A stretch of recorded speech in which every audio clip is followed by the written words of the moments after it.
Buenas noches. Hola, hola, buenas noches. No sé si me escuchan. Buenas noches, buenas noches. Hola, buenas noches. ¿Cómo están? Yo creo que esto de los presupuestos procesales ya lo vimos, ¿verdad? Creo que era de la semana pasada, me parece.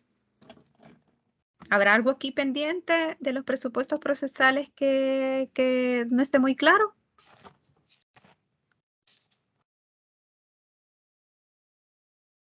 ¿No? Hablen ahora o callen para siempre. Ok, si no, nos vamos entonces para lo de esta semana. Esta semana hablamos acerca de la clasificación. Eso, ustedes tienen ahí su material. Tienen material acerca del amparo contra particulares. Y también no sé si tendrán, les habré subido el amparo contra leyes. Aquí la clasificación es lo que vamos a ver el día de hoy y también les voy a explicar lo de la tarea, ¿verdad? Eso para que estemos claros y claras con eso. Quiero ver cuántos tengo ahorita. Ay, tengo bien poquitos. Bueno, entonces vamos a hablar acerca de eso. Igual les avisan a sus compañeros para que quede claro. Ay, no tengo aquí la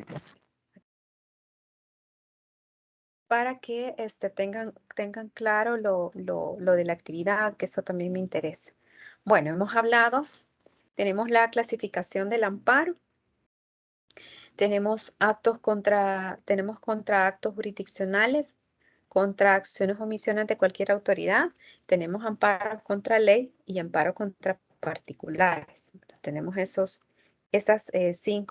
cuatro clasificaciones, digamos, porque el amparo contra ley la vamos a dividir entre autoaplicativa y heteroaplicativa. Los amparos contra actos jurisdiccionales, por el mismo nombre que lo señala, ¿verdad? Por el mismo nombre de la clasificación, es contra actos que son emitidos por los jueces, ¿verdad? Los jueces y magistrados, al momento de ejercer su función jurisdiccional, ¿verdad? Es decir, cuando emiten cualquier tipo de resolución, ya sea que estos sean unos autos o que sean sentencias, cualquiera de los dos. Entonces, cuando una de esas resoluciones llega a vulnerar derechos, podemos entonces nosotros, a través del amparo, presentar una demanda contra esos actos, contra ese acto jurisdiccional, ¿verdad? Entonces, esa es la primera clasificación. La segunda clasificación es contra actos o omisiones de cualquier autoridad. Entonces, aquí tenemos cualquier acto que realice cualquier autoridad administrativa y podría ser también una autoridad judicial, siempre y cuando su acto haya sido realizado en su función administrativa y no judicial. Ejemplos de funciones administrativas de los jueces. Cuando nombran su secretario, por ejemplo, cuando nombran algún secretario interino, cuando alguno de los empleados judiciales comete alguna falta administrativa, alguna falta disciplinaria, y es necesario entonces que el juez realice un procedimiento para sancionarlo, ¿verdad? Entonces, todas esas son funciones administrativas, no son jurisdiccionales. Recordémonos que las jurisdiccionales están relacionadas con la administración de justicia, es decir, con juzgar y ejecutar lo juzgado. En cambio, aquí podríamos tener otro tipo de acciones u omisiones por parte de los jueces, pero que estén dentro de su función administrativa. Así también la Corte, ¿verdad? Y pero en esta segunda clasificación estamos hablando de cualquier acto, ¿verdad? O cualquier omisión de un ministerio, de la Asamblea Legislativa, de un centro escolar, de una autónoma como ANDA o de Seguro Social, etcétera. Entonces, de cualquier tipo de autoridad. Entonces, esos serían los actos que podrían ser impugnados, ¿verdad? Que podrían ser señalados como actos reclamados en un proceso de amparo, ¿verdad? Claro, es importante que tomemos aquí en cuenta que dentro de los presupuestos procesales se ha señalado que el acto tiene que ser definitivo, ¿verdad? Digamos como regla general, que el acto tiene que ser definitivo, ya sea que sea una acción u omisión. ¿Estamos bien hasta acá?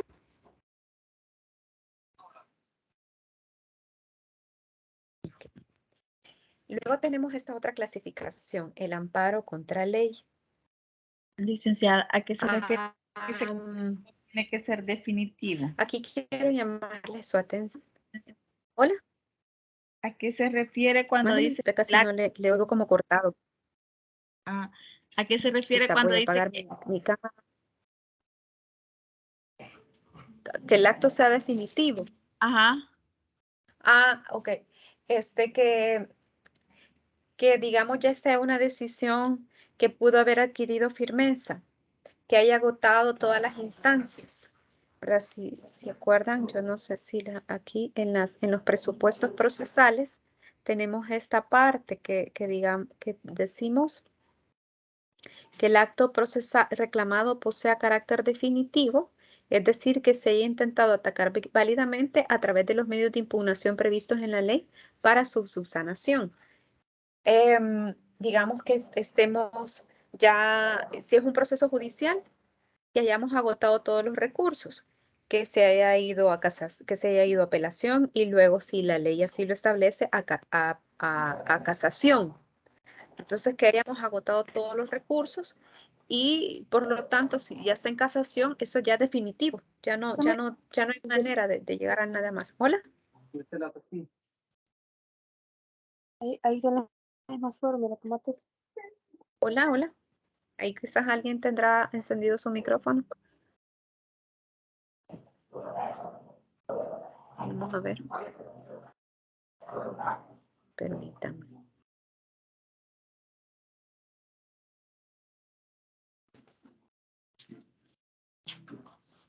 No sé si habré contestado correctamente. Sí, gracias. ¿Está claro? Ok, bye. Bueno, entonces nos vamos aquí a la ley autoaplicativa y heteroaplicativa. Creo que esta es la que nos complica un poquito, igual que el amparo contra particulares. ¿Por qué nos complica un poquito? Porque tiene relación con el proceso de inconstitucionalidad.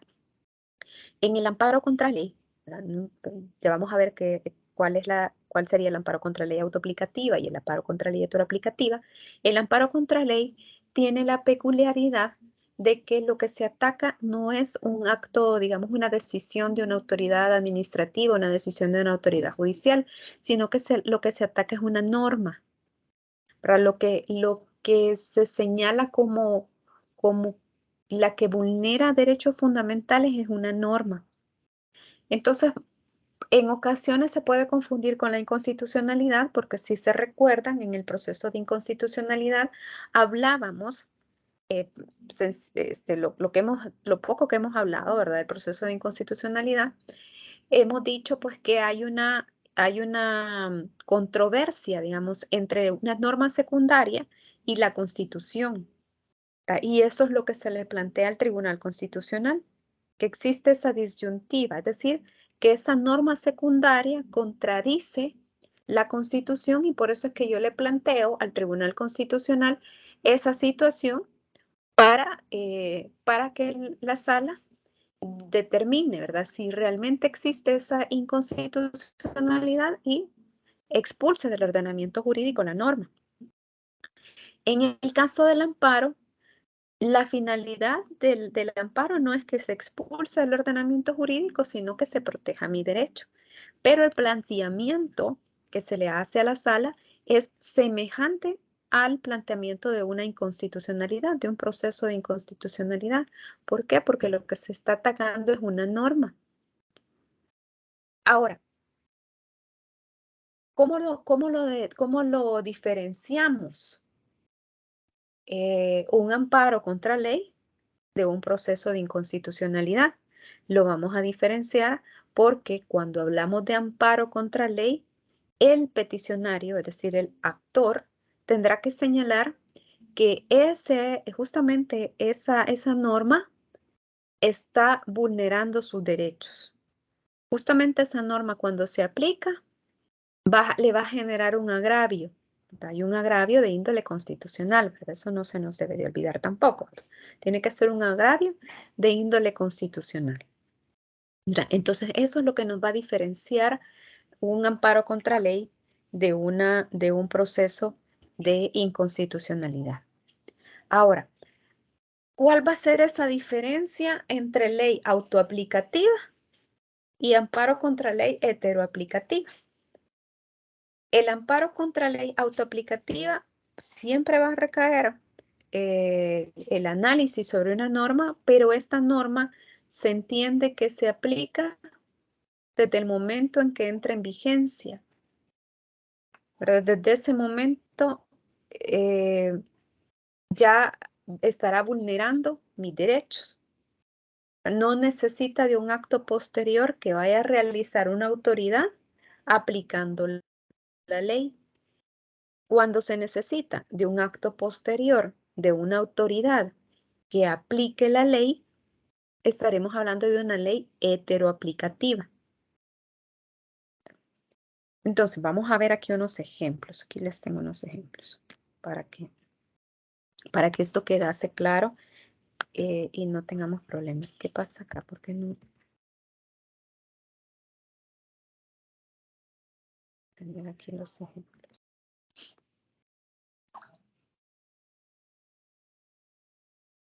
No sé si habrán logrado leer el material que tenían ahí también.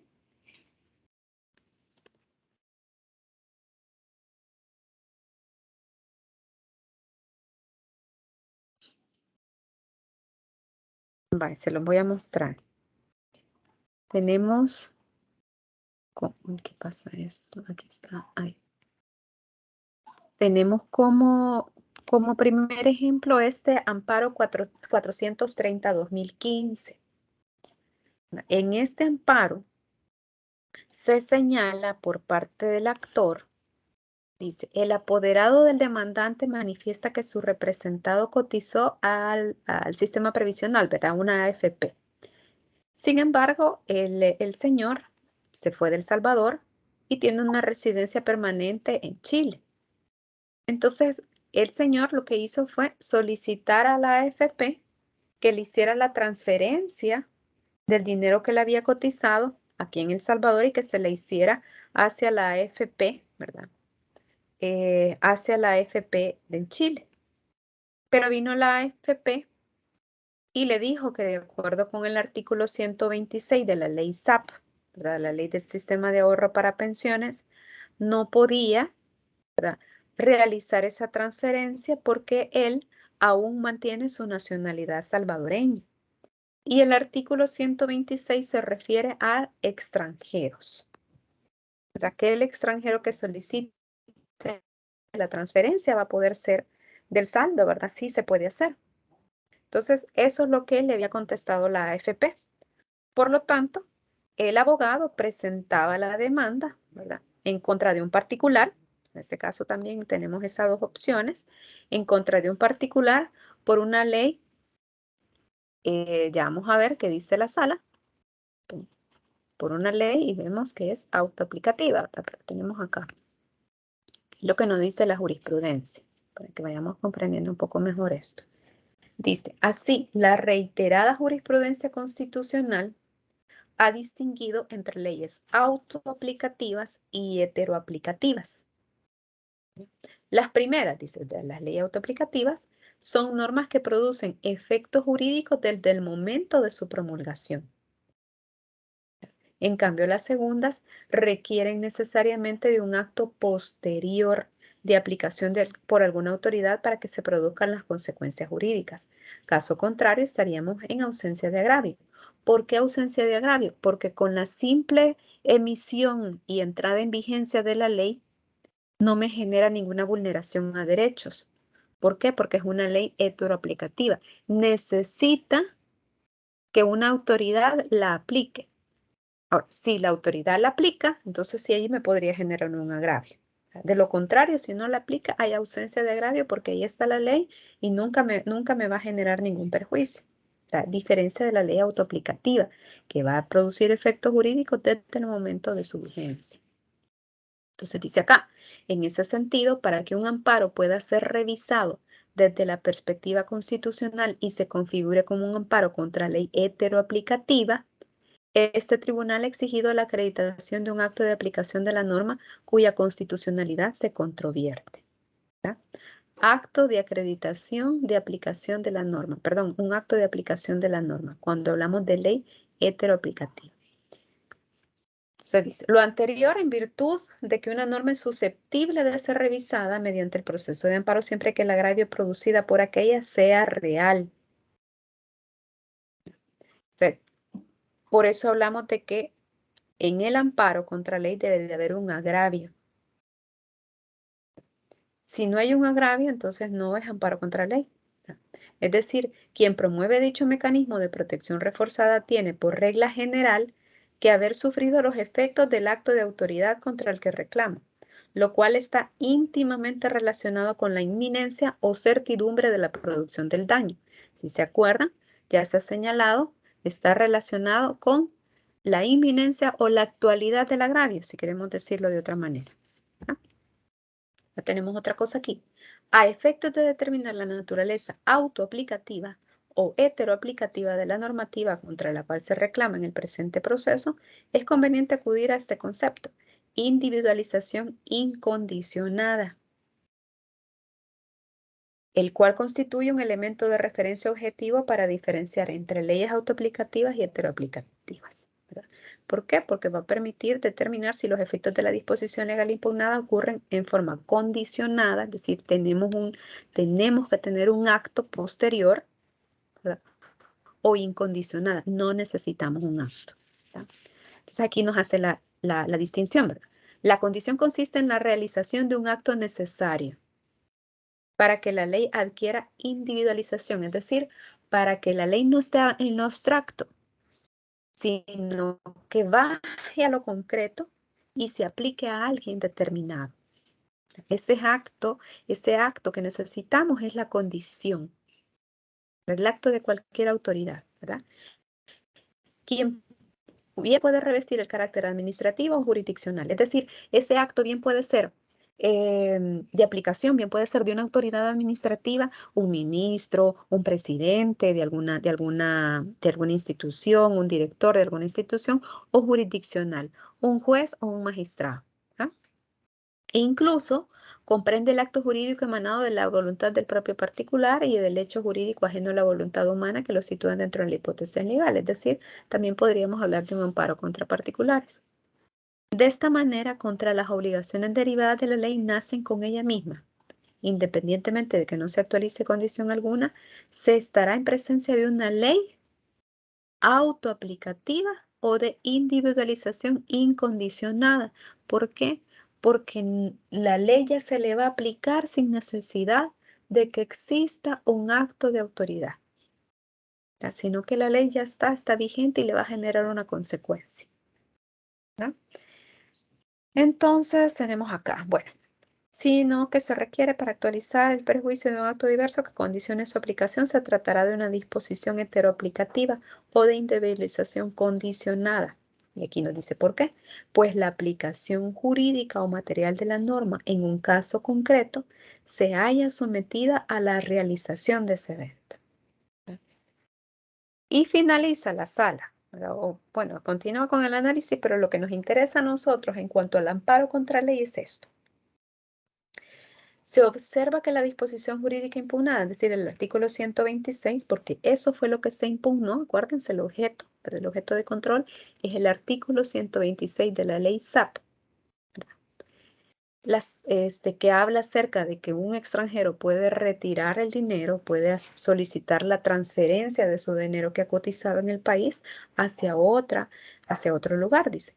Básicamente establece que solo los afiliados al sistema de pensiones que tengan la calidad de extranjero podrán solicitar el retiro o la transferencia del saldo de su cuenta, independientemente de la edad, dice. Implícitamente, dice la sala, la norma establece una prohibición para que las personas de nacionalidad salvadoreña puedan retirar o solicitar la transferencia de su saldo fuera del sistema de pensiones nacional, independientemente de que estos residan permanentemente en otro país.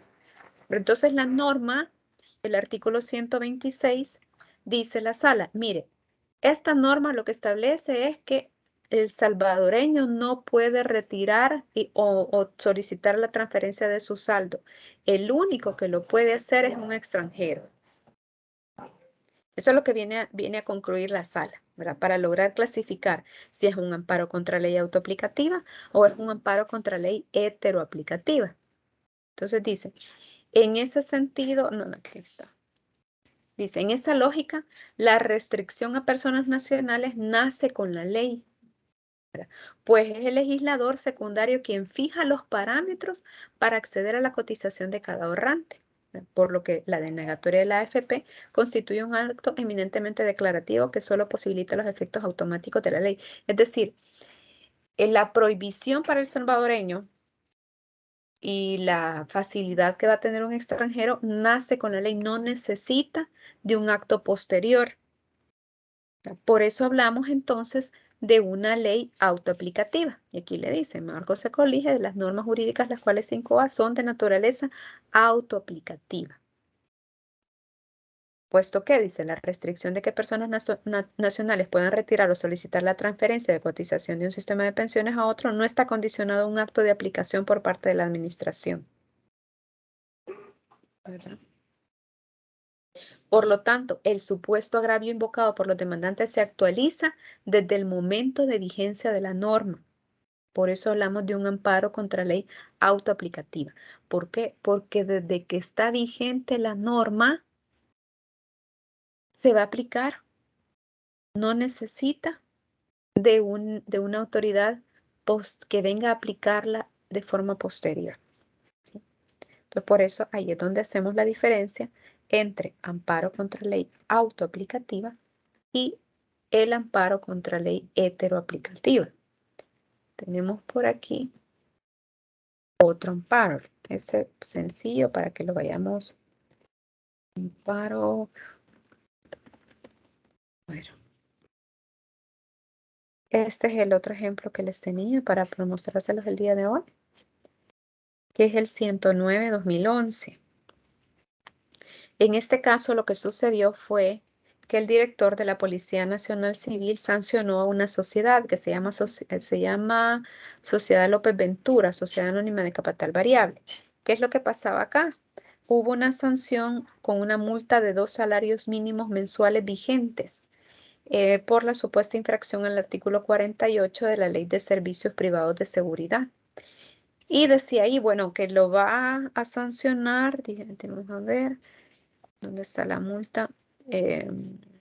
Bueno, era una multa de tantos salarios mínimos mensuales vigentes y más otros salarios mínimos mínimos vigentes. El problema es, y así se señaló y así se dispuso en la sentencia, es que esa forma de decir salarios mínimos mensuales vigentes, no se sabe cuál salario mínimo, ¿verdad? Porque tenemos diferentes rubros y eso es lo que establecía el actor, ¿verdad?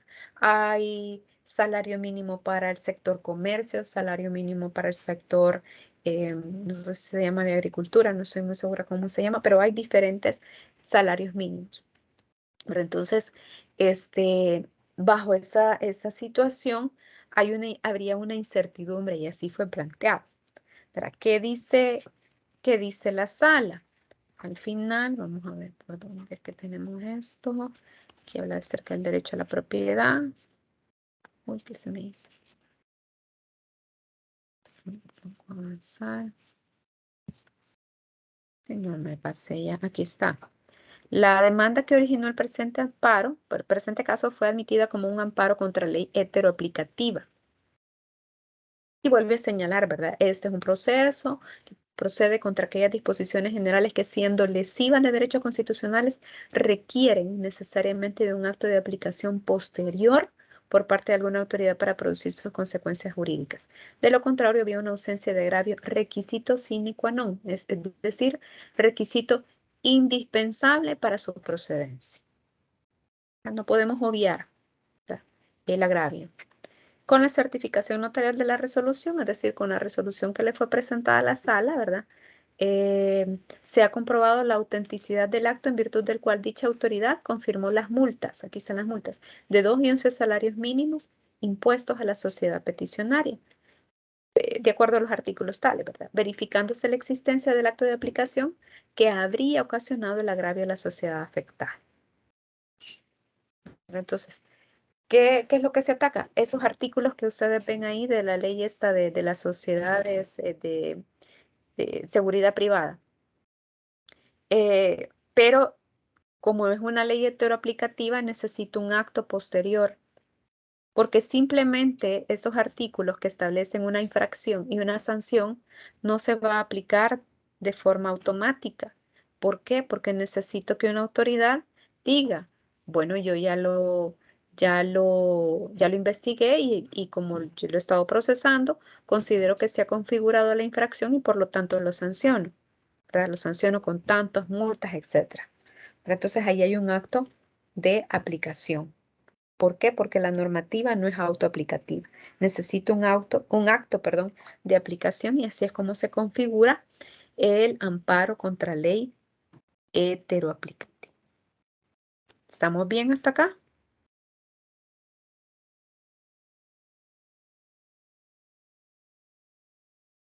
Hola, hola. ¿Alguna pregunta, jóvenes? No, licenciada. Vaya, perfecto. Y la última que ustedes tienen ahí, tienen bastante materiales, el amparo contra particulares. El amparo contra particulares se dice pues que no está determinado por nuestra legislación. No dice, o sea, nuestra legislación habla casi siempre de una autoridad. Sin embargo, se ha construido vía jurisprudencia y se ha determinado que no pueden haber zonas exentas de control. Esta es una construcción que ha hecho la Sala de lo Constitucional, no crean que únicamente para el amparo contra particulares, sino que también para otras consideraciones. La misma Sala pues ha ido construyendo este término de zonas exentas de control, para que la Constitución o el Tribunal Constitucional puede proteger cualquier situación jurídica que haya venido a vulnerar derechos fundamentales, aun y cuando, digamos, la ley no lo determine. En ningún momento el legislador pensó en eso. Ok, pero no se puede dejar sin protección, más que todo cuando lo que están vulnerando son mis derechos fundamentales. En ese caso, cuando hay particulares que se reúnen ciertos requisitos, que es el amparo contra particulares, vulnera derechos, no podemos, solo porque la ley de procedimientos constitucionales no lo regula, dejar sin protección. Entonces la sala construye este tipo de amparo, como les menciono, a través de la jurisprudencia. para evitar estas zonas exentas de control y para que las personas afectadas puedan tener acceso a la justicia, que sería otro derecho que podría vulnerárseles si no hay forma de protegerlos. Entonces, en resumen, ¿qué dice la jurisprudencia? Y ustedes allí pueden encontrar en su material y en las resoluciones que tienen como ejemplo, ¿verdad? Que se va a necesitar que se promueva contra autoridad material.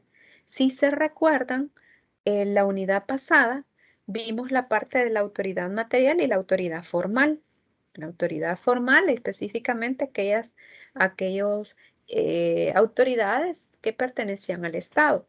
Y la autoridad material son los particulares, pero que ejercen una función de superioridad, ¿verdad? En relación con las personas o de suprasubordinación. Es decir, hay esa relación, ¿verdad? Eso es una de las primeras características que debemos de tomar en cuenta, ¿verdad? Esa relación de suprasubordinación. Luego, que tengamos un derecho fundamental vulnerado, ¿verdad? Y por último, pues que no existan instancias o vías idóneas para restablecer el derecho vulnerado. Entonces, tienen que reunirse estos requisitos. Si no se reúnen, la sala fácilmente puede rechazar ese amparo contra particulares.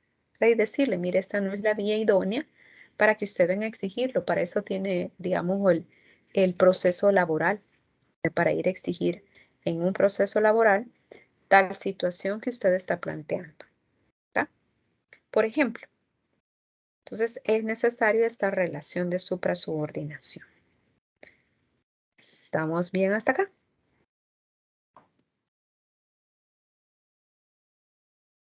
Sí. Ok, van a estar durmiendo.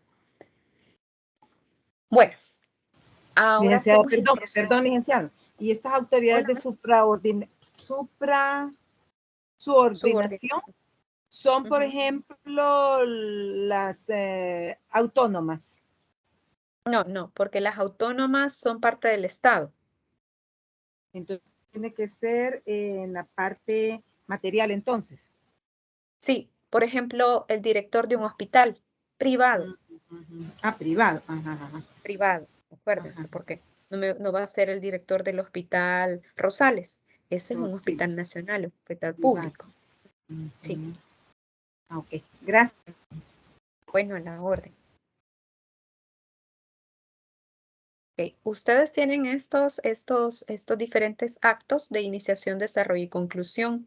Esto lo tienen en un video, ¿verdad? Que son pocos minutos lo que dura, la verdad, donde se les explica las etapas procesales dentro del amparo, ¿verdad? Entonces, ese video también lo pueden ver para solo ver el recorrido, ¿verdad? De esas etapas. No, en ese video no hemos profundizado en qué es sobreseimiento, que eso lo vamos a ver la otra semana, que es sobreseimiento y qué es sentencia, ¿verdad? O cuáles serían las sentencias. Ustedes ya saben pues que son sentencia estimatoria o desestimatoria.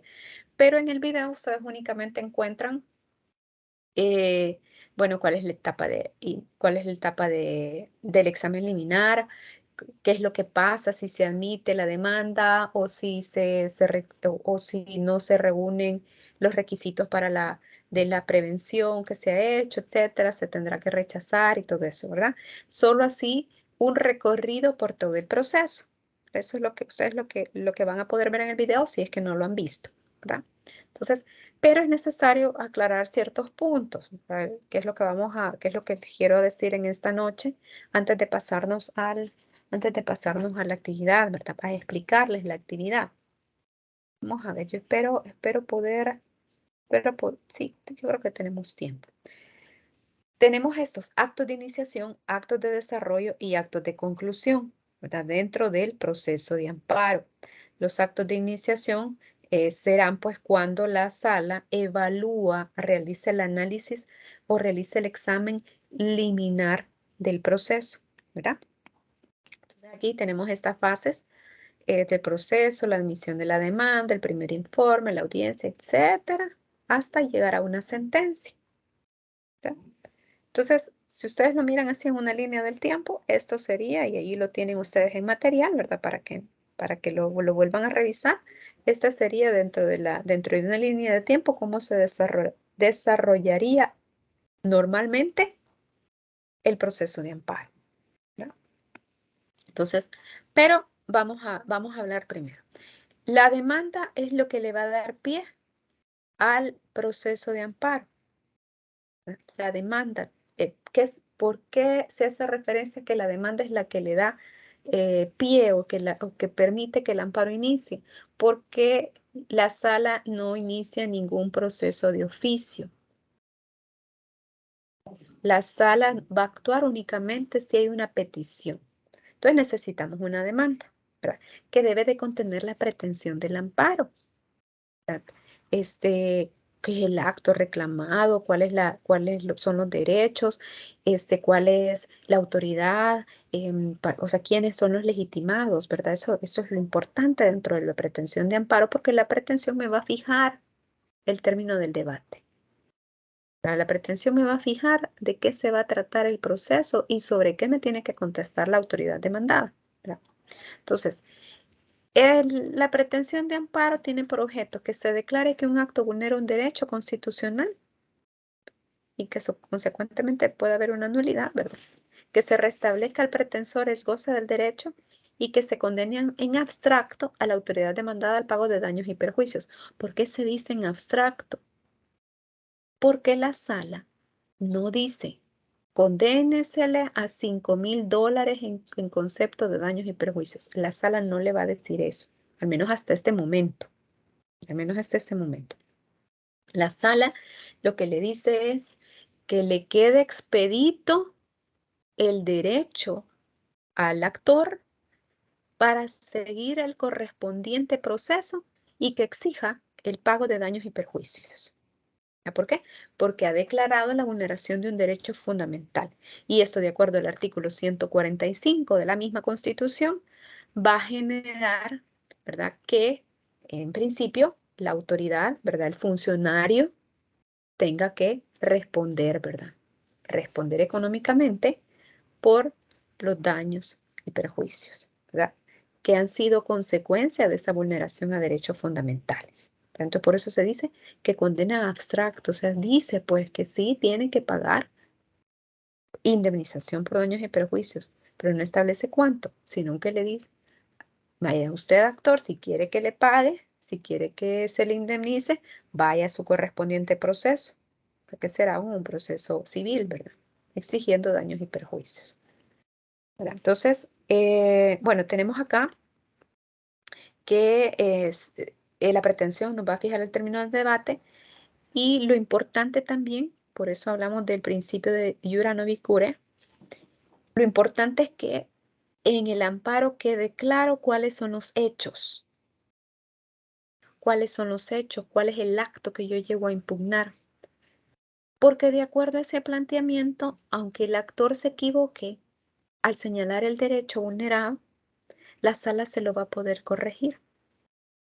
En amparo, en los amparos, no en otro proceso, bueno, también en el habeas corpus, ¿verdad?, pero estamos hablando del amparo.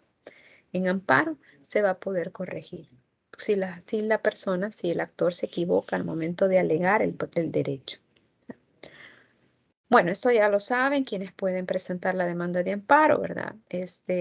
La persona directamente afectada, el apoderado, representante legal, pero esto creo que sí no se los había mencionado, que es la excepción. Ya hemos dicho, ¿quiénes presentan la demanda de amparo? El titular del derecho, su apoderado, ¿verdad?, o el representante legal.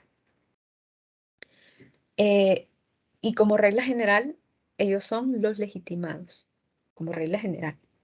Pero tenemos una excepción, que es cuando la persona está imposibilitada de presentarse personalmente a interponer el amparo. Y no me refiero a que está imposibilitada porque ahorita está en San Miguel y que no pudo viajar a venir a presentar la demanda, ¿verdad? No me refiero a eso, sino que me refiero a circunstancias, como lo dice ahí en la diapositiva, excepcionales, como por ejemplo que la persona esté en coma, El titular del derecho está en coma y es necesario, es urgente presentar la demanda para evitar más vulneraciones a derechos. Entonces, ¿quién lo presenta? Una persona distinta. Y dice que lo presenta porque el titular está en coma, ¿verdad? Y está en tal hospital y que no sé qué, y aquí está la constancia de que está en coma, que no puede venir y ni siquiera puede pronunciar ni nada, ni mucho menos nombrar apoderado. Entonces, ¿qué pasa? Cuando la persona, el titular del derecho, deja de estar en esa circunstancia excepcional, tendrá que ir a la sala pues a ratificar lo actuado por la persona que llegó en nombre de él, que no tenía poder porque no tuvo la oportunidad de dar poder, ni mucho menos pues un representante legal, a menos que sí realmente tenga un representante legal previamente determinado. ¿Ya? Entonces esa sería la única excepción. Pero Hola. licenciada, ahí sería como, vaya, en ese caso excepcional, que va a ir una persona cualquiera a poner, a como ser como mi representante, digamos, que se me están vulnerando derechos, como cuáles derechos podrían ser, o sea, si está en coma y todo, o sea, ¿qué le puede estar pasando que necesite un amparo? ¿Nos podría dar un ejemplo? Podría ser incluso relacionado con su derecho a la salud. Está en coma, necesita, digamos, algún medicamento. Claro, ahí se ven inmiscuidos otros derechos, ¿verdad? O incluso otras situaciones jurídicas, ¿verdad? Entonces, necesite un tratamiento, etcétera, o sea, algo que podría estar relacionado en ese momento que sea de urgente necesidad. Y entonces ven y la persona y le presenta el amparo. Vulneración al derecho a la salud. Pero ¿y por qué no viene el titular? Porque está en coma. Y es necesario protegerlo. Ahí la sala podría admitir. Ujú, Ok, gracias. ujú. Ahora veamos acá. Bueno, aquí esta señala, de ninguna manera debe entenderse que aquel designado. Aquí señala, vamos a ver qué es lo que nos dice. Posibilidad de presentar la demanda. El documento en cuestión deberá hacer referencia a acrecimiento de la honor directa. ¿Qué es lo que nos dice esta otra parte?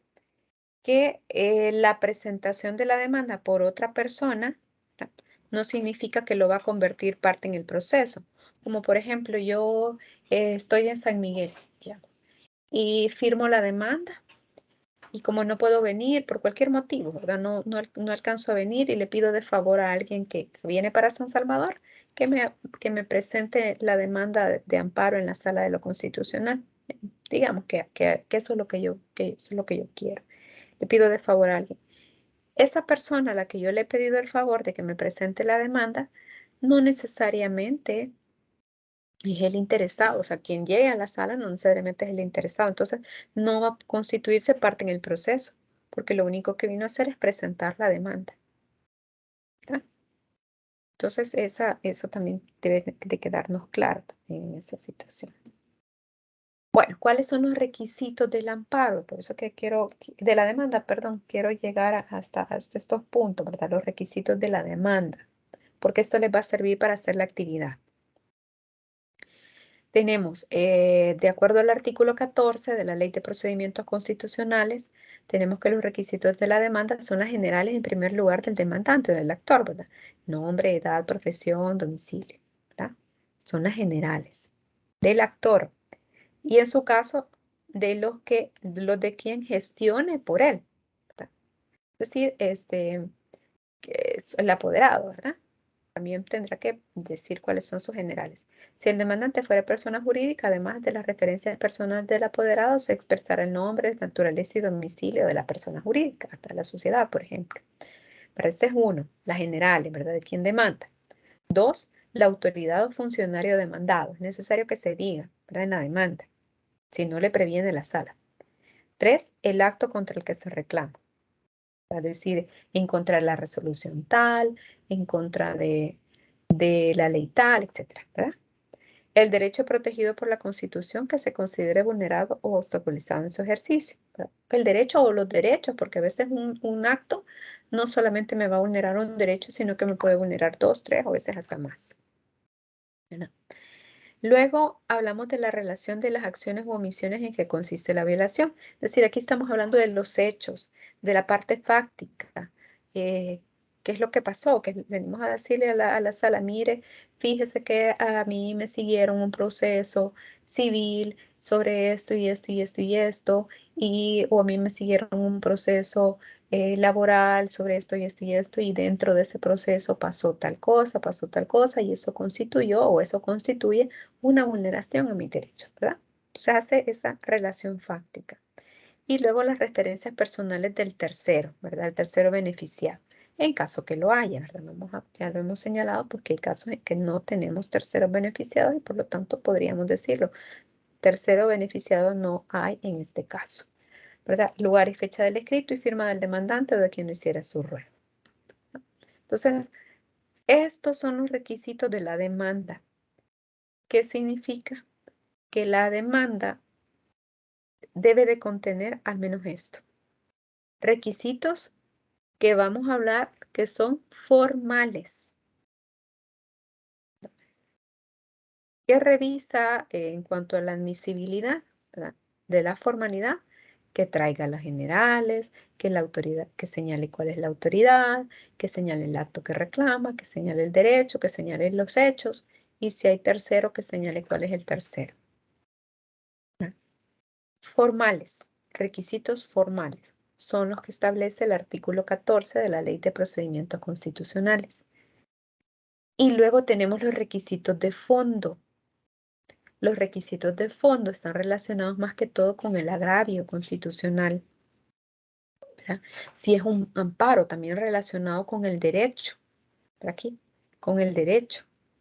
Si estamos hablando de un derecho que es protegido por el amparo, porque si vengo yo y aunque venga a decirle a la sala, vengo aquí a presentar una demanda de amparo en contra de fulanito de tal, porque me está vulnerando mi derecho de libertad personal. Y por lo tanto solicito que me admita mi demanda de amparo. ¿Ok? ¿Qué pasa acá? Si me está diciendo que es un derecho que es de libertad personal, ese derecho no es protegible a través del amparo. Entonces ahí hay un problema de fondo, no de forma, sino que de fondo. ¿Por qué? Porque ese derecho es protegido a través del habeas corpus. O puede ser una cuestión de fondo también el agravio constitucional, que el agravio no sea constitucional, sea un asunto de mera legalidad. Ahí también puede ser rechazado. ¿Por qué? Porque no es un agravio constitucional. Entonces se rechaza la demanda, no por la forma, porque yo pude haber colocado toda esta información en la demanda, sino que es por el fondo. Entonces acá tenemos, realiza la sala el examen liminar, recibe la demanda y realiza el examen liminar. ¿Qué va a resolver la sala? Puede ser que se reúnan todos los requisitos que ya vimos del artículo 14 y que nos hagamos referencia a derechos protegidos por el amparo, cuestiones propiamente del amparo, es decir, hay un agravio constitucional y por lo tanto se admita la demanda sin más, ¿verdad? No hay ningún problema, se admitió y ya sigue adelante el trámite. Pero puede ser que nos falte alguna información. Entonces la sala realiza una prevención por cualquier requisito de forma o de fondo o de los dos, ¿verdad? Entonces le dice, mire señor actor o mire señora actora, usted viene y presenta una demanda, pero no me dijo cuál es la autoridad demandada. Tiene 3 días se le previene para que la presente. O mire, usted señala pues que existe una vulneración a sus derechos, pero no me dice cuáles. Entonces tiene 3 días para que lo presente. Entonces hay necesidad de realizar una prevención, ¿no? ¿Para qué? Para que el actor subsane la prevención o evacúe la prevención en 3 días. ¿Qué puede hacer la persona? ¿Contestar o no? Si contesta, la sala tiene que evaluar. Mira, tiene que evaluar si ha contestado correctamente, es decir, si al momento de presentar el escrito cumplió los requisitos de fondo o de forma que le hacían falta. O puede ser que no conteste. Si no contesta, inmediatamente se puede declarar inadmisible la demanda. Inadmisible la demanda. ¿Por qué? Porque se le ha prevenido. Y la inadmisibilidad implica pues un rechazo porque no se cumplen los requisitos de forma. Entonces hay un rechazo. ¿Qué significa esto? ¿O qué efecto tendrá? Que si yo quiero volver a presentar la demanda, lo puedo hacer, porque me lo han rechazado por requisitos de forma. Ahora, si me la rechazan por improcedente, es porque no he cumplido requisitos de fondo, que no es un amparo o que lo que estoy alegando no es algo constitucional. Entonces, ¿qué pasa aquí? Yo no puedo volver a presentar la demanda. ¿Por qué? Porque me la rechazaron por el fondo, porque no procede el amparo. Por eso habla de improcedente, porque no procede el amparo, así como ha sido planteado. Entonces tenemos estas tres salidas, digamos. Admitir la demanda, realiza prevención o de una sola vez declara la improcedencia. Pero si realiza prevención, después de que contesta o pasado el tiempo, sin que conteste, tendrá que analizar, ¿verdad? La sala, cómo va a declarar la demanda, inadmisible o improcedente o ambas, ¿verdad? Una pretensión puede ser inadmisible y la otra improcedente. Y va a depender, ¿verdad? ¿Qué es lo que se ha planteado? Bueno, luego de esto tenemos la suspensión. La próxima semana vamos a ver en qué consiste esta suspensión, porque esto es una medida cautelar. En la próxima semana vemos esto de las medidas cautelares. Es decir, cuando existe una situación grave que es necesario suspender los efectos, porque a eso se refiere, suspender los efectos del acto reclamado, es decir, suspender que la sentencia, si es una sentencia, se ejecute. ¿Por qué? Porque si se ejecuta la sentencia ya no tendrá sentido porque vamos a vulnerar más derechos, o para evitar que se vulneren más derechos, es que se puede ordenar la suspensión de la ejecución del acto reclamado, que es una especie de medida cautelar. Entonces, eso es lo que hace la sala.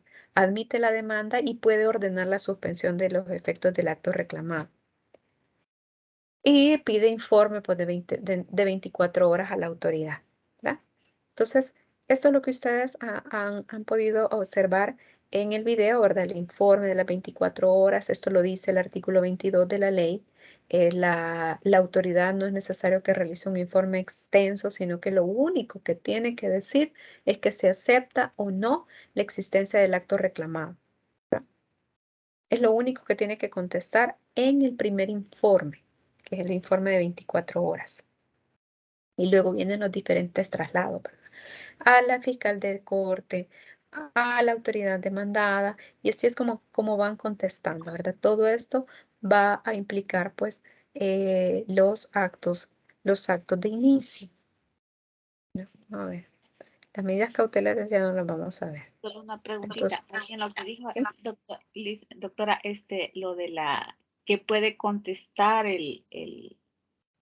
la autoridad en las 24 horas, dice. Sí, son ciertos los hechos. Y puede decir no son ciertos. Sí, es que la autoridad dice, mire, los hechos no son ciertos. O puede decir, mire, sí existe el acto que usted el acto que señala el demandante. Es cierto, aquí está, yo resolví eso en tal fecha, pero con este acto yo no he vulnerado ningún derecho fundamental. Pero tiene que presentar las pruebas de descargo y todo. Claro, eso va a ser en el desarrollo del proceso, pero en el primer informe no lo necesita. Pero con ese primer informe, por ejemplo, si dice que no, ¿el proceso está ahí para o continúa? Continúa, porque esa es la admisión nada más. Ok. Ajá, esa es la admisión nada más.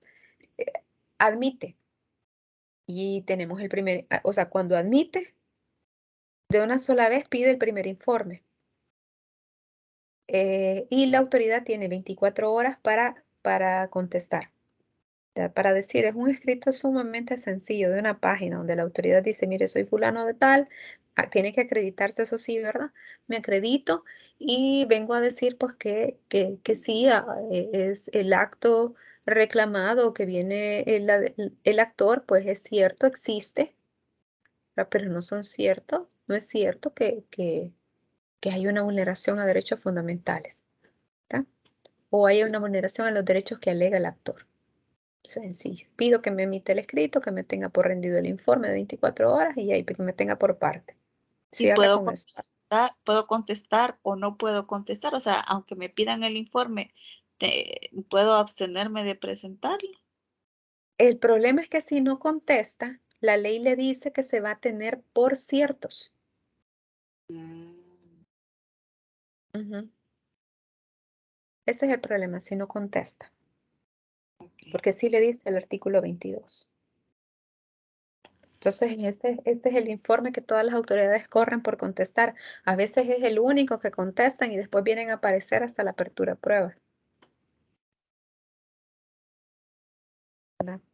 Porque después de este primer informe viene el segundo informe de la autoridad.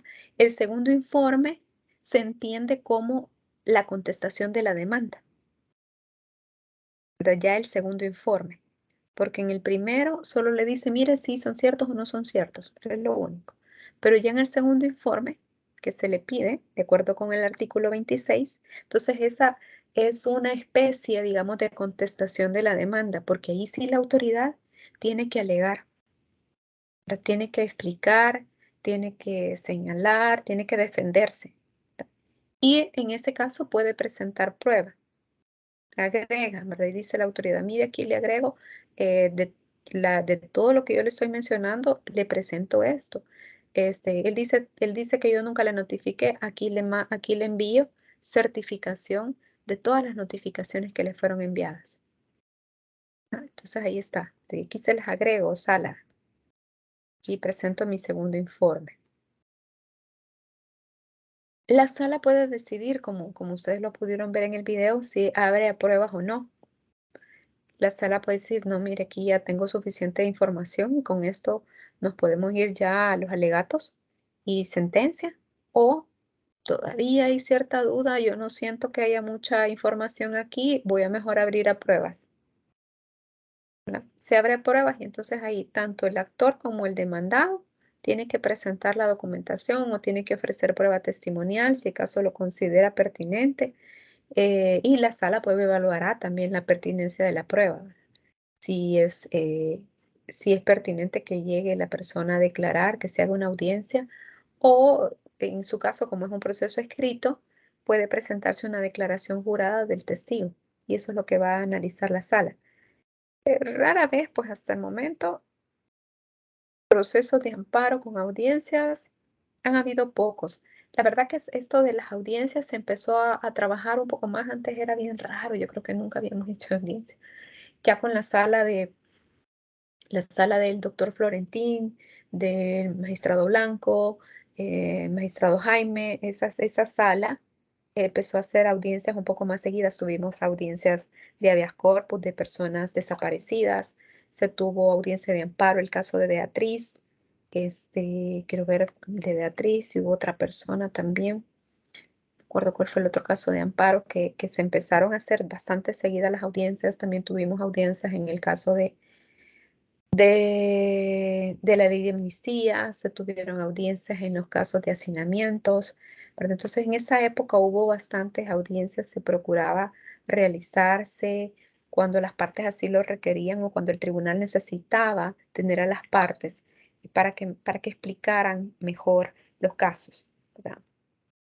En los casos de las inconstitucionalidades, ¿verdad? Que ahí no tenemos por qué tener testigos, ¿verdad? Que vayan a declarar si es un análisis de normas, ¿verdad? Lo que se hace.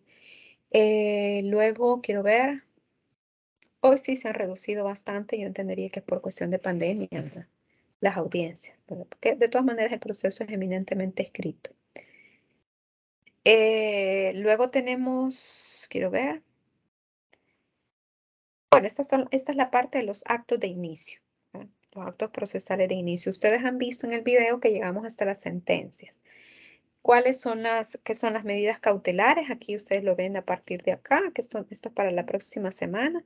Actividad probatoria y esta parte de las sentencias, ¿verdad? Sentencia y sobreseimiento, ¿verdad? Que tenemos causales para sobreseer. Esto lo vemos la próxima semana. Entonces ahora, ¿cómo estamos con el trabajo? Ahorita se los muestro. Por si acaso tenemos preguntas. Vamos a ver. Voy a abrirles el caso que ustedes ya lo tienen también allá para que lo veamos.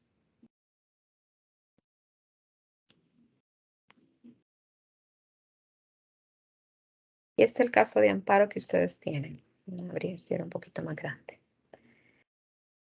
Ustedes tienen que dice Julio Arévalo, el señor Julio Arévalo manifestó que había vivido pues en el lote número 434 del barrio del Calvario de 1977, desde diciembre. Pero no tiene, si no tiene un título, ¿verdad? Que compruebe que él es el dueño.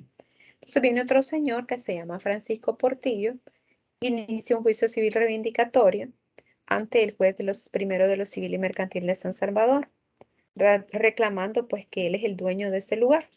Hay ciertas situaciones que se describen aquí en el caso, pero finalmente el 20 de septiembre del 2021 la autoridad demandada emite sentencia, ordena la reivindicación de la propiedad del inmueble y el 1 de febrero del 2022 ordena la entrega material y el desalojo forzoso del mismo, es decir, que el señor Julio Arévalo se vaya del lugar. Y fija para este desalojo el día 20 de abril de 2022 a las 10 horas. ¿Ya? Entonces esas son las resoluciones que se tienen, ¿verdad? La del 20 de septiembre, que es la sentencia, y la del 1 de febrero, que es cuando ordena la entrega material. Y viene el señor Julio Arévalo y también nos dice, ¿verdad?, que nunca se le emplazó durante el proceso para que pudiera ejercer su defensa. Entonces, en resumen, este es el caso. El señor Julio Arévalo está en un lugar viviendo, viene el supuesto dueño y sigue un proceso civil que viene a concluir con una sentencia en contra del señor Julio Arévalo, donde le ordena el desalojo. Pero viene el señor y dice, bueno, es que yo nunca pude defenderme durante el proceso. Nunca pude demostrar que estaba desde 1977 viviendo ahí pacíficamente, ¿verdad? Podríamos decir. Entonces, ¿qué vamos a hacer? Eso que ustedes tienen. A ver. Tenemos un modelo. Pero aquí sí quiero yo aclarar una situación.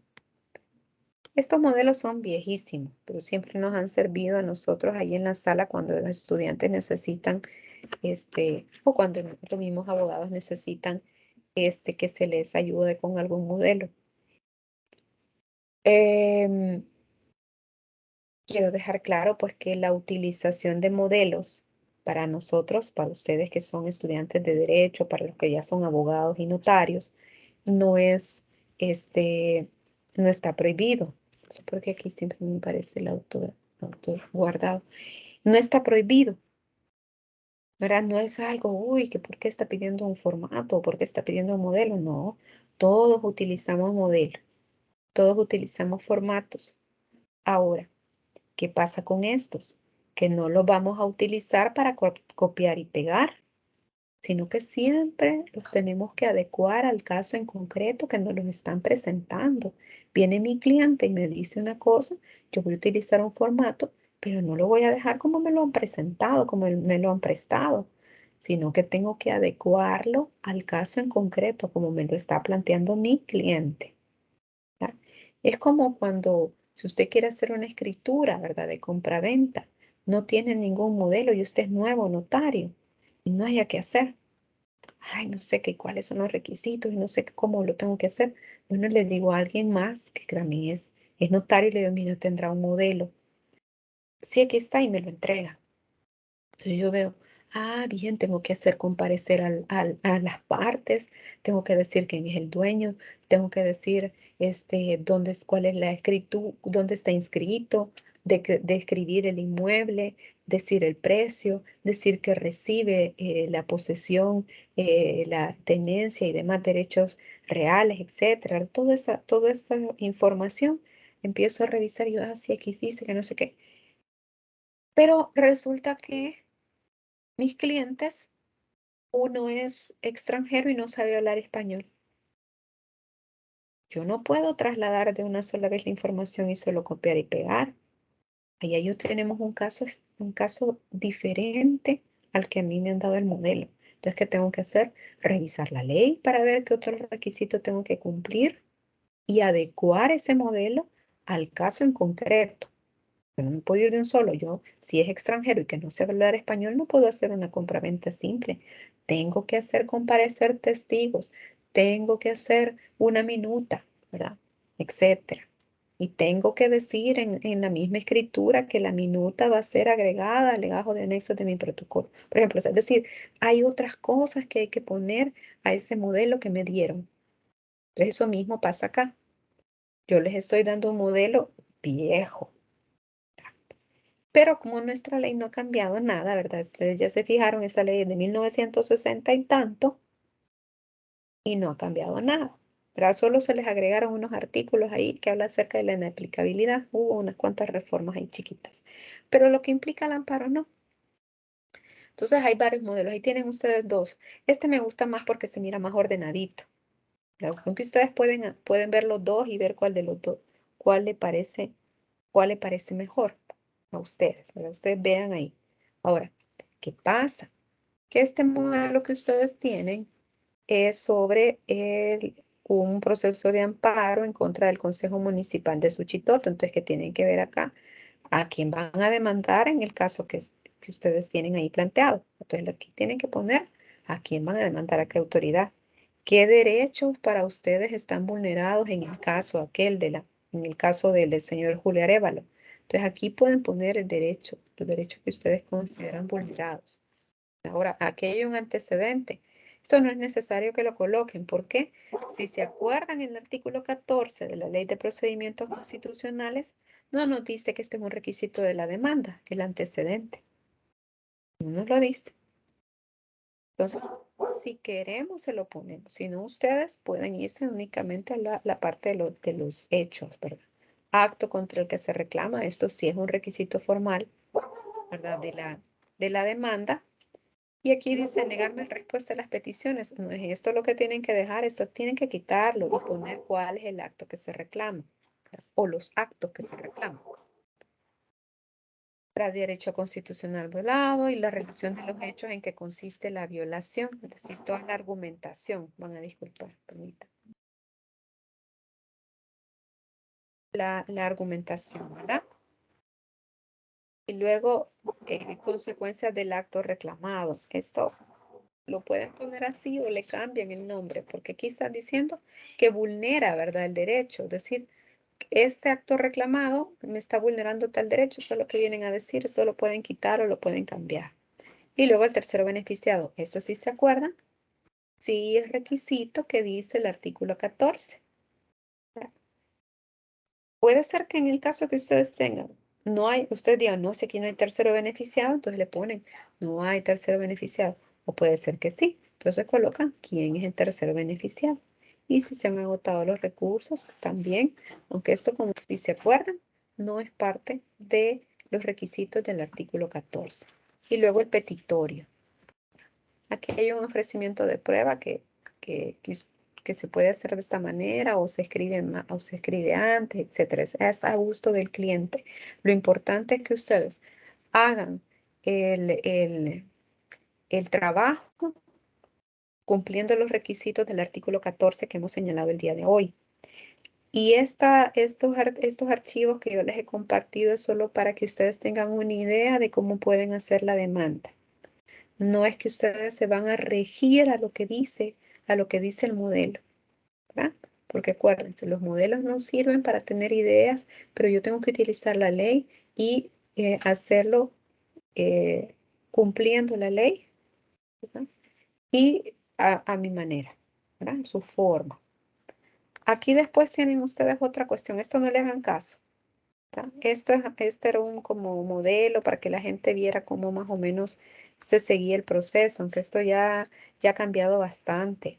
Esta primera resolución que se tenía aquí como un machote, ¿verdad? Un modelo, era cómo se resolvía antes en la Sala de lo Constitucional cuando se admitía una demanda. De una sola vez se decía, o sea, no había muchas consideraciones. En la actualidad, una admisión de la demanda es diferente. Hay más consideraciones y hasta el final hay una parte resolutiva.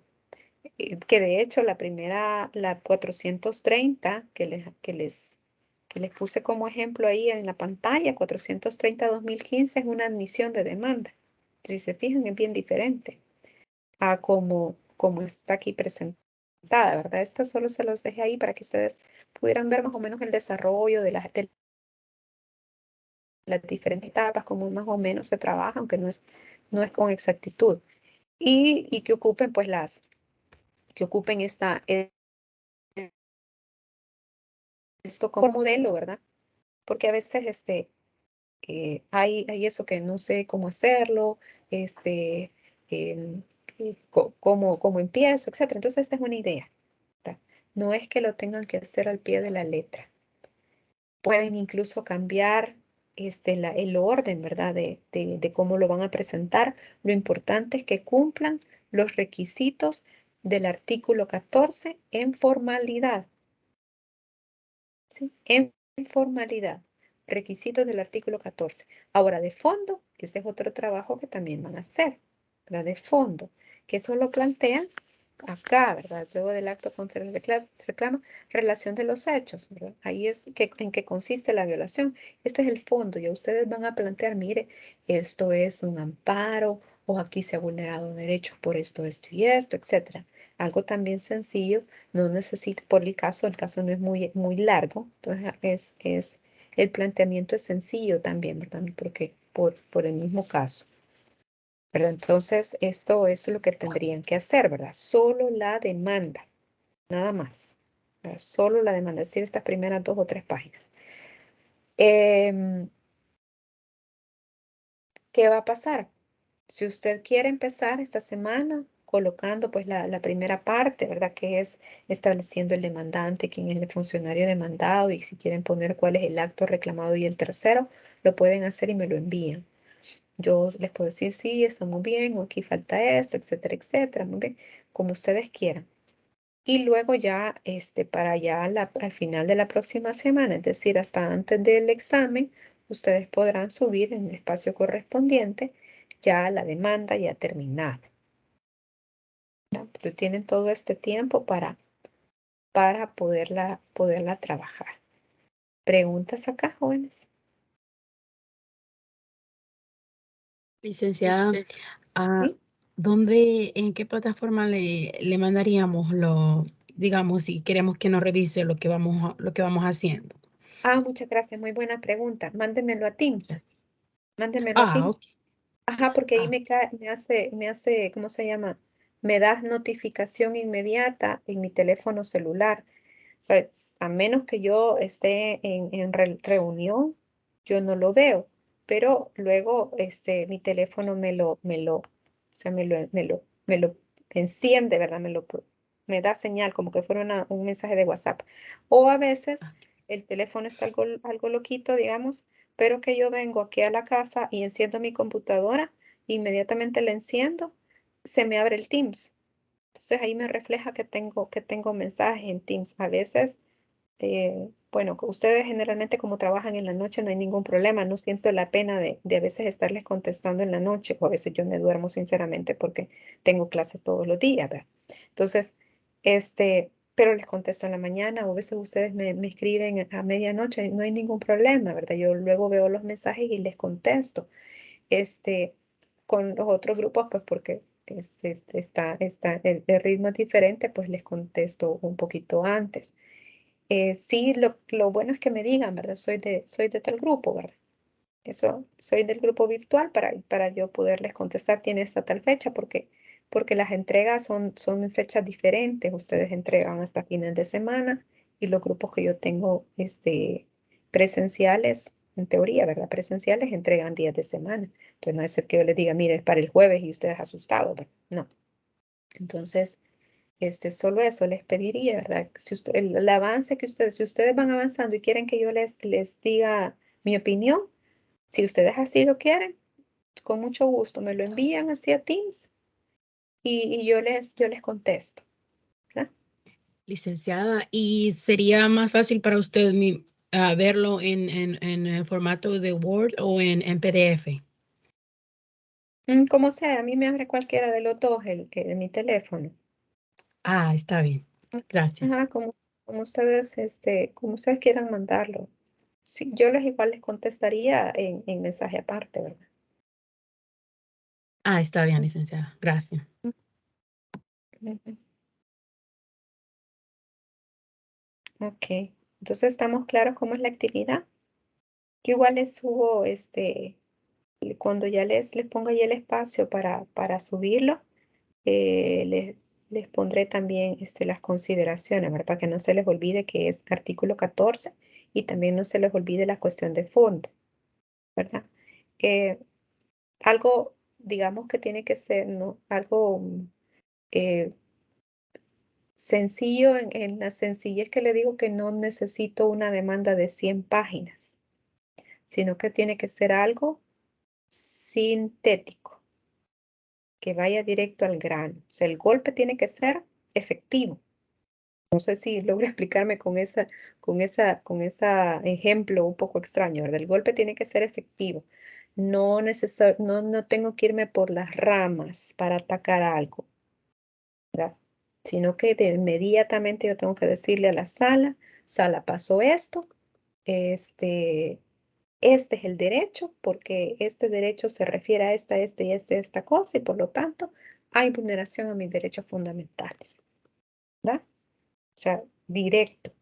No es necesario irme por las ramas. O puede ser que yo diga, mire, sala, me pasó esto, la jurisprudencia, que usted, sala, ha dicho, porque ahí tengo que comprometer al tribunal, ¿verdad?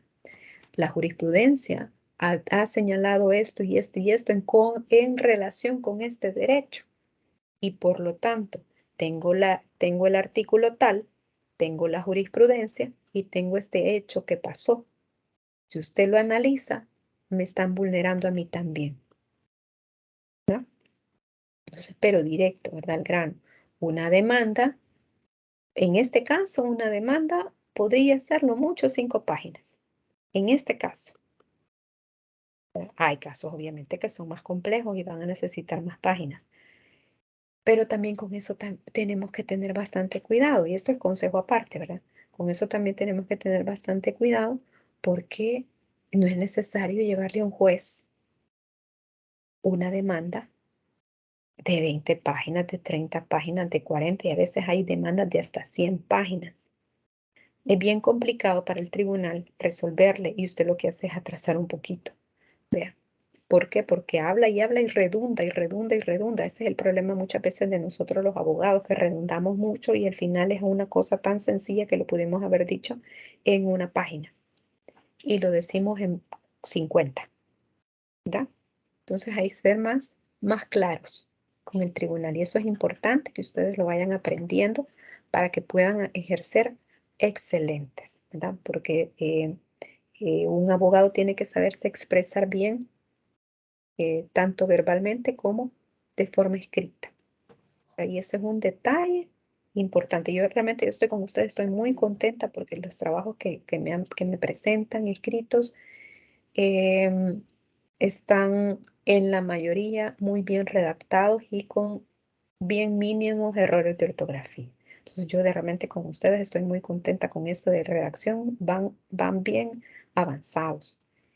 Y les pido pues que por favor así sigan, ¿verdad? Y los invito a que siempre sigan así. Ahora trabajemos con la síntesis. ¿Ya? Yo creo que vamos a salir bien. Licenciada, una pregunta. La otra vez me recuerdo que usted nos enseñó cómo acceder a la jurisprudencia y dijo que esa era como una bóveda de jurisprudencia, no sé si así se llama. ¿Cuáles serían las palabras claves para poder encontrar tal vez apoyo en la jurisprudencia para aplicarlo a a este caso. Ok. Veamos, se lo voy a enseñar para que les sirva. Vámonos a jurisprudencia. Le voy a mostrar aquí desde cómo me meto. Vamos a ver, aquí está.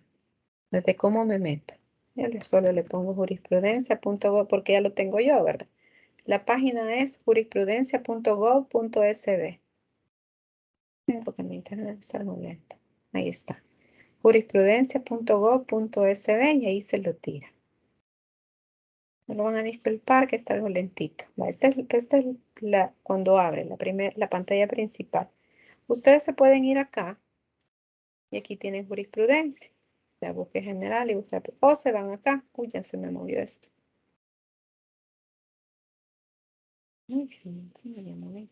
O se van acá. Jurisprudencia. Entonces aquí tienen diferentes opciones. Hacen una búsqueda libre, ingresando una palabra, o hacen una búsqueda avanzada si ustedes tienen el número de referencia. Aquí tienen, si yo lo hago así como está, me va a tirar toda la información de corte, de sala, de cámara y de juzgado. Pero entonces me voy a salas. Y a salas, aprieto sala de lo constitucional. De ahí me dan amparos, controversias, habeas corpus, inconstitucionalidades y pérdida de ciudadanía. Si quiero lo hago así. Y si no, le pongo amparos, porque yo amparos ando buscando. ¿Verdad?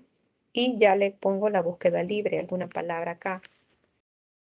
Por ejemplo, derecho de defensa. A ver si me funciona, porque a veces esto está lentísimo. Aquí se supone que tiene que aparecer. Aquí están, ¿eh? Yo le puse derecho de defensa ya y se supone que todo lo que me ha tirado acá me va a hablar acerca del derecho de defensa. Algo tendrá que decir, pero miren cuántas me aparecen. Me aparecen más de 50, porque cada hoja, cada página me da 10. Me da 10 resoluciones. Entonces tengo hasta 5, más de 50, porque aquí todavía me aparece el siguiente. Esta es una forma. Me voy a jurisprudencia, de ahí sala de lo constitucional y de ahí puedo hacer amparos. Esa es una forma. La otra es que inmediatamente me vaya a esto que dice aquí, miren. Ir a índice de temas. Esa es otra forma. Para mí, yo prefiero esta de ir a índice de temas. La prefiero más que esta otra que les tengo aquí, que les acabo de mostrar. Si le aprieto a índice de temas, me aparecen temas por materia. Civil, civil y mercantil, constitucional, contencioso, familia, etc. Pero yo como siempre ando buscando constitucional, me voy para acá. Constitucional. Entonces va a aparecer información únicamente relacionado con lo constitucional. Y aquí me aparece esta línea de todo el abecedario. ¿Qué es lo que yo quiero buscar? Lo que les mencionaba, derecho de defensa. Entonces me voy a D, que es derecho de defensa. D. Y aquí me aparece daño moral, etc. Pero como no ando buscando derecho de defensa, llego hasta derecho. Aquí está. Derecho a conocer la verdad, derecho a ingresar al territorio, derecho de asistencia, derecho a la cara. Aquí está. Aquí está. Derecho a la defensa. ¿No hay otro? Veo que no hay otro más. Entonces en este le voy a dar. ¿Ya? Se me hizo. Derecho a la defensa. Ingreso acá. Y aquí me aparecen un montón de temas. Actos de comunicación que posibilitan su ejercicio, asegura a las partes posibilidad de delegar, sostener sus respectivas pretensiones y así yo voy buscando o voy uno por uno, ahí va a depender. Entonces, vamos a ver, escojo garantía imperativa para el imputado detenido. Aquí lo más seguro es que lo que me van a salir son habeas corpus porque estamos hablando de imputado detenido. Veamos qué dice para ver si es cierto. Garantía imperativa para el imputado detenido. Bueno, aquí me salió este Tribunal Primero de Sentencia, ¿verdad? Que hay una resolución, ¿verdad? Con esto del derecho de defensa. Me regreso. No me interesa, eso no lo quiero. Actos de comunicación que posibilitan su ejercicio. Vamos a ver que esto está relacionado con el derecho de defensa. Entonces me meto acá. Y tengo este amparo. Aquí me dice que es una sentencia de amparo. Entonces ya me meto acá. Aquí me da la fecha de resolución. Le doy aquí, ingresar, y ya me manda para acá. Aquí tengo el archivo. Cuando pido el archivo, me aparece la sentencia. Acá me tendría que aparecer. Creo que debe ser mi internet. Ahí está. Entonces aquí, yo si quiero la leo y si no busco de una sola vez con el buscador defensa. A ver dónde está esa palabra que me tiró el buscador que existía. Y ahí me aparece defensa. Hay otra defensa. Hay otra defensa. Defensa. Aquí ya empieza a hablar, ejercer el derecho de defensa, que es lo que a mí me interesa. Eso. Bueno, ¿no es esto lo que yo quería? Ok, me regreso. Ya vi esta resolución, no es esa la que yo ando buscando, me regreso. Me voy a otro. Aquí me aparece otra. Siempre es una sentencia, un amparo y vuelvo, ingreso. Y ya busco.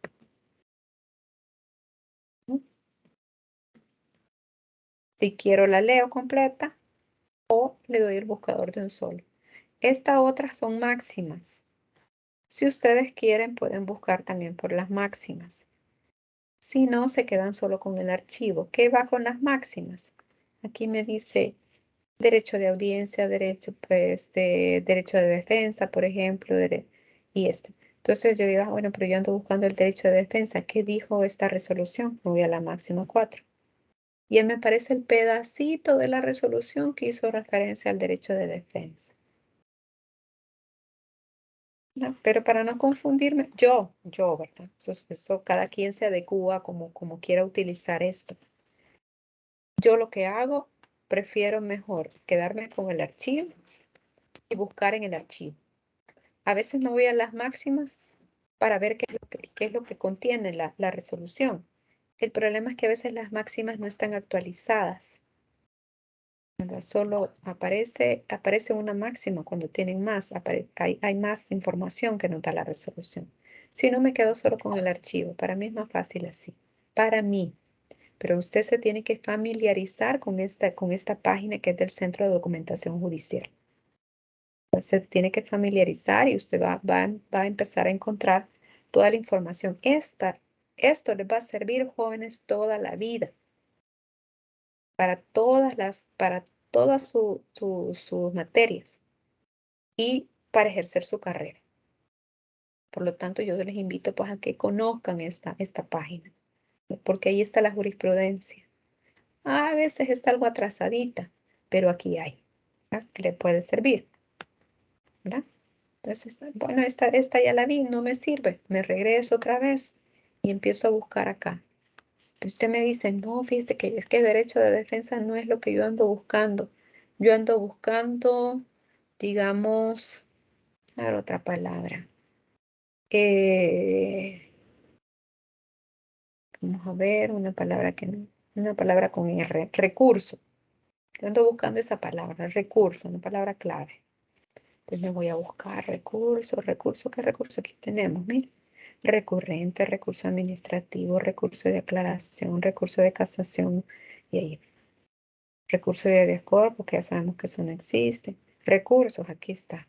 Aquí hay otra palabra, mira, esto me puede servir. O voy a recursos ordinarios. Ok, me voy a... Y me aparece todo esto, ¿eh? Okay, quiero saber esto de queja por retardación de justicia. Me meto ahí. Hay un amparo, que es una improcedencia y que habla sobre la queja por retardación de justicia. Entonces, miren, me meto a la máxima si quiero y se fijan, solo tiene una máxima. O veo, abro la resolución. Algo viejita, miren, 97. Entonces para eso le sirve este buscador. Realmente, si usted lo sabe utilizar bien, va a ser su mejor compañero durante toda su carrera. Y me refiero a toda su carrera y su profesión, pues, porque todos usamos esto.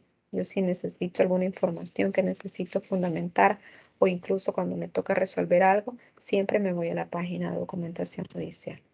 Si no la encuentro en mi archivo, ¿verdad? Entonces, estamos más o menos comprendidos cómo también se utiliza esta página. Eso les va a servir bastante. ¿Mm? ¿No quieren que Sí, vuelva a ingresar? licenciada. Hola. ¿O vuelvo a Está bien, ingresar para...? licenciada. ¿Está bien así? Ok, de todas maneras siento que también están cansaditos de ya. Ok, jóvenes, entonces este es el material de esta semana. La próxima semana que vamos a ver, medidas cautelares, sobreseimiento, o sea, la salida alterna, la salida para finalizar el proceso sin llegar a sentencia, que son las causales de sobreseimiento, la sentencia. Efectos de la sentencia también y algunas medidas innovativas, ¿verdad? Que tienen ustedes ahí en el material. Algunas medidas innovativas y con eso estaríamos casi cerrando esta parte de amparos, ¿verdad? Si ustedes quieren avanzar, pues no hay ningún problema. Pueden avanzar con la lectura siempre del material que tienen, de las diapositivas, ¿verdad? ¿Ok? ¿Estamos bien? ¿O hay alguna pregunta ahí que algo que no esté muy claro?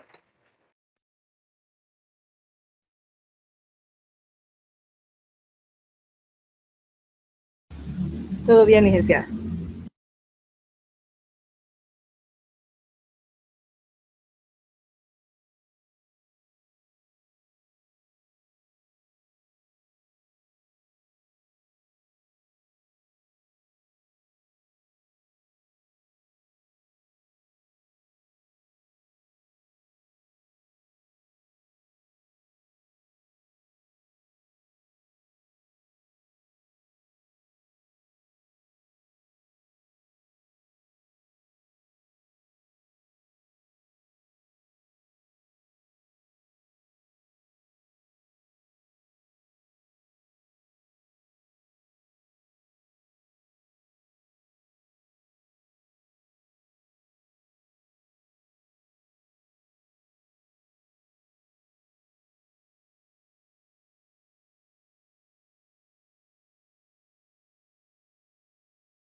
Permítanme, iba hablándoles y no pensé que me estaban oyendo y tengo el micrófono apagado. Ok. Bueno, ya casi termino. Solo quiero ver si puedo bajar la lista, jóvenes. La lista de asistencia. Que no sé por qué no me deja. Voy a entrar. Quiero ver si estoy de este lado. Voy a entrar de este otro lado. Vamos a ver procedimientos profesionales. Aunque esta estoy en un cachito.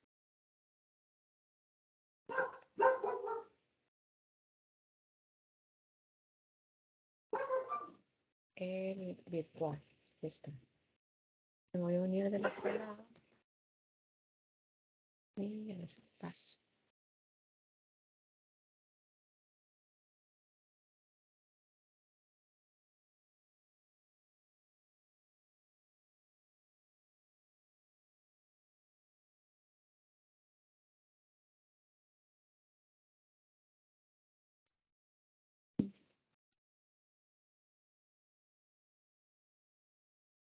¿Qué pasa?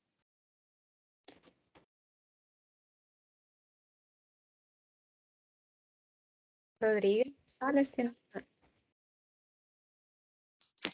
Buenas noches, licenciada. Una consulta. Para el examen diferido del segundo, ¿para cuándo estaría habilitado? Están los exámenes diferidos a partir de esta semana. Solo si gusta me escribe para confirmarle porque tendría que ser viernes. Pero yo no estoy segura si es este viernes o el próximo. Según el calendario dice que del 30 de marzo al 5 de abril estarían habilitados. Ah, ok. Sí, porque yo tenía que después de subir las notas. Yo las notas las tenía hasta el 29. Ah, pues sí, tendríamos así. Déjenme ver. Del 30 al 5, sí. Entonces sí, le corresponde el día de mañana. Se lo tengo que habilitar para mañana. Ah, Porque es va, está viernes. bien. No hay ningún Va, está bien. problema. ¿Estamos bien con con el día de mañana? Bueno, si habría inconveniente en si me lo podría programar para el sábado, porque mañana tenemos una clase, entonces y en la noche me complica un poquito. Vaya, entonces, yo no sé quiénes más tienen diferido, bueno, ya voy a revisar quiénes más me aparecen a mí en el sistema con diferidos. Para avisarles, pues que tendrían un poquito más de tiempo para hacerlo. ¿De acuerdo? Ah, va, está bien. Muchas gracias, licenciada. Bueno, en la orden. Entonces, yo creo que no hay más preguntas. No sé si tendremos ahí algo que a mí se me haya quedado o que ustedes necesiten que quede más claro. Acordémonos que ya tenemos la próxima semana. De aquí nos vemos hasta la próxima semana. Solo que como no puedo bajar, no sé por qué, voy a tomar fotografía al listado para tener la constancia de su presencia, jóvenes. Permítanme antes de que se me desconecte. No puedo bajar listado, no sé por qué. Ni siquiera por el otro lado. Vamos a ver. Licenciada, cuando usted nos toma en cuenta lo de la lista, ¿es cuando estamos aquí en la clase o cómo es? ¿Por la presentación de las tareas o de la plataforma? Por la presentación de las tareas, yo le pongo lo de la clase, lo de la presencia en la clase es por si acaso a mí me piden cuántos están en clase. ¿Verdad? Ah, Porque, ajá, eso, porque acuérdense que la asistencia a la clase no es tanto como que ustedes estuvieran presencial, que es obligatorio. La asistencia a la clase, por los cambios de horario, ustedes pueden estar en clase o pueden escucharla diferida, ¿verdad? La clase. Entonces, claro, obviamente, pues sí, si están al mismo tiempo en sincrónico, pues hay mayor oportunidad de que usted, si algo le queda de duda, pues preguntarlo en el momento. Esta es la ventaja, ¿verdad? Pero yo lo que hago es siempre bajar la lista, por si acaso a mí me dicen, bueno, ¿y cuántos se conectaron? Pues aquí están, ellos son los que se han estado conectando, ¿verdad? Para tener esa información. No es que se les quite puntos o se les aumente puntos, no. No les afecta en ningún momento. entiendo. Gracias. Ujú. Bueno, a la orden, jóvenes. Entonces yo les agradezco, ya tomé en fotografía de quienes están, por cualquier cosa, ¿verdad? Entonces nos reunimos la próxima semana, primero Dios. Cualquier duda que tengan, por favor, háganmela saber, ¿verdad? Porque lo importante es que todo esté claro. ¿Sí? ¿De acuerdo? ¿Me han escuchado? De acuerdo. Sí, de acuerdo. Gracias. Licenciada, gracias. Bueno,